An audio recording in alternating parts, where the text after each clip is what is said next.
Minsan, nagpapakahirap ang mga mangingisda para sa isang huli o minsan ay simpleng hinahatak lamang ang isang napakalaking sorpresa. Ang mga mangingisda ay nagiging karaniwan ang mga araw sa pagkikipagsapalaran.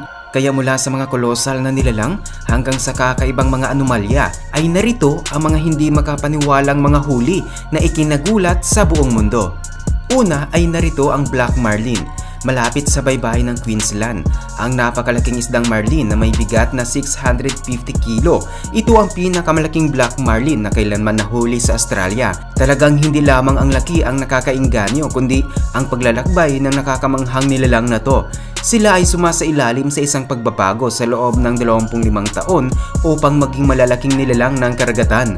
At sino ang makakapagsabi na makikita natin silang bilang makapangyarihang katunggali ng mga pating at balyena sa hinaharap? Sa gitna ng kasiyahan sa pagkuha ng marlin, iniabisuhan ng mga mangingisda na huwag itong kainin. Hinimok ang mga siyentipiko na magsagawa ng malalimang pagsasaliksik sa biolohiya ng marlins at sa epekto sa kapaligiran.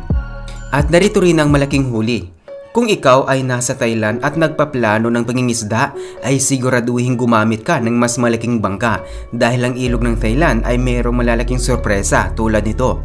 Ang taong ito ay hinatak ang isang nakakapangilabot na 297 pounds na mekong catfish mula sa kalaliman ng ilog ng Thailand.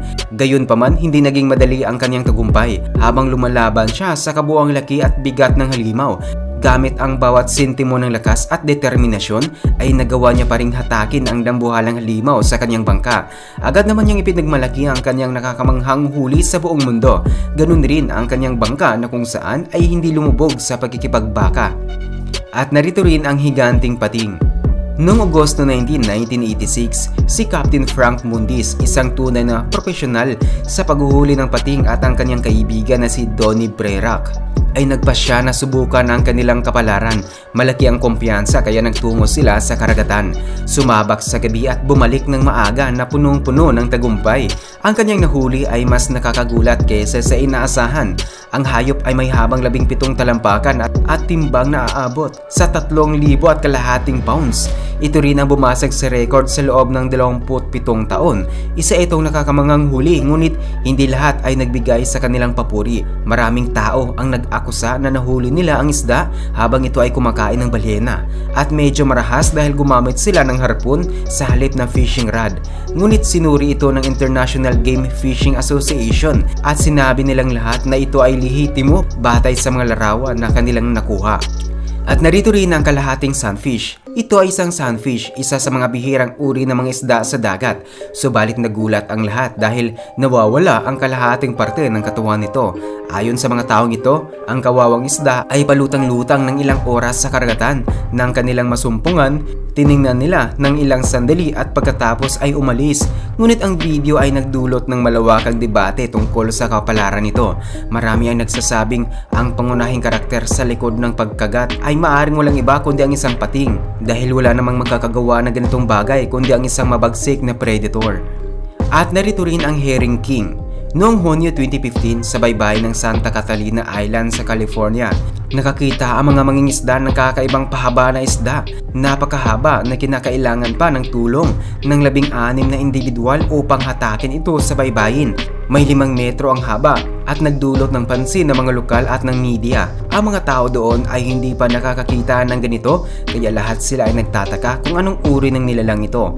Ngunit ayon sa mga eksperto, ang kakaibang isda ay ang Herring King na naninirahan sa Pacific, Indian at Atlantic Oceans.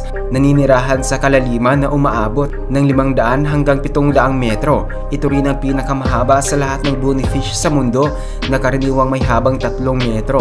Subalit ang nilalang na to ay may habang 11 metro. At narito rin ang dobling huli.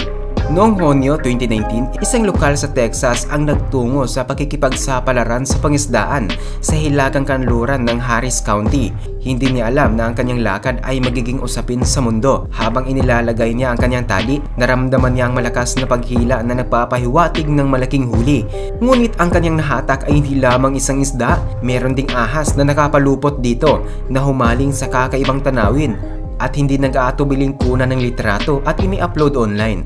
Ang video ay agad na nagkaroon ng pansin sa buong mundo na nagpakulo ng kuryosidad dahil sa kakaibang kalikasan. Bagaman maaaring nag-aatubili ay hindi naman nagdadalawang isip ang lalaki at iniligtas niya ang isang isda mula sa pagkapulupot ng ahas at ibinalik ang isda sa tubig. At narito rin ang panghuhuli ng pating na walang sandata.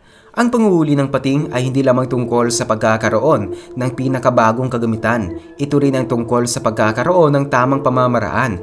Halimbawa noong Honya 2020, ipinakita ng isang tribo mula sa Alon Asian community kung gaano siya kahusay sa paghuhuli ng mga pating.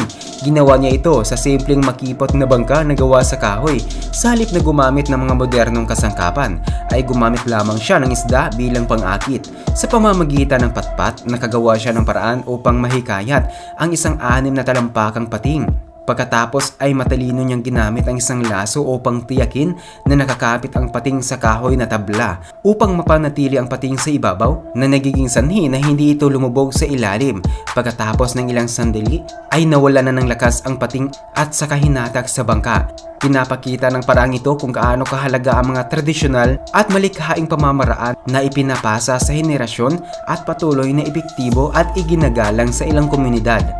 At narito rin ang matinding laban sa rockfish. Ang malaking huli ay nangangailangan ng mas malaking pagsisikap. Matapos harapin ang malaking isdang bato, ang lalaki na isang YouTuber na kilala sa kanyang pakikipagsapalaran sa pangingisda. Ngayon, pinili niya ang isang mabatong baybayin para sa layuning ito na hindi alam na magiging napaka-wild na karanasan para sa kanya sa susunod na mga minuto. Ang paghila ay tiyak na isang sinyalis na ito ay isang malaking huli. Kaya laking gulat na ito pala isang isdang bato. Subalit hindi rin madaling hatakin ng isda dahil pumapalag ito sa ilalim. Umabot ng ilang minuto bago niya nahila sa wakas ang dambuhalang isda. At narito rin ang malaking catfish. Sa mainit na tubig ng ilog sa Italia, isang epikong labanan ang nagaganap habang ang sikat na manlalakbay na si Dino gamit lamang ang isang fishing rod at reel laban sa isang napakalaking catfish. Matapos ang isang napakapagod na laban na tumagal na mahigit sa 1 oras, si Dino ay nagtagumpay. Hinila ang kanyang premyo patungo sa baybayin para sa obligadong sesyon sa pagkuha ng litrato. Ang makapangyarihang catfish ay umabot ng 8 talampakan at may timbang na aabot sa 280 pounds. Ito ang pinakamalaking catfish na nahuli gamit ang isang rod at reel. Sa kanyang record-breaking na laki at timbang ay tumatak ito sa kasaysayan ng pangingisda. Gayunpaman, alinsunod sa tradisyon ay agad naman ding pinakawala ni Dino ang dambuhalang isda. Ang tagumpay ay nagpatibay ng kanyang status bilang isang sikat na manlalakbay sa pangingisda dahil dito ay naging inspirasyon siya sa isang manlalakbay na higitan ang kanyang record. At narito rin ang higanting Arctic. Ang paghuli ng isang bagay sa ilalim ng makapal na layer ng yelo ay tila imposibleng gawain, ngunit magkaiba sa sitwasyong ito.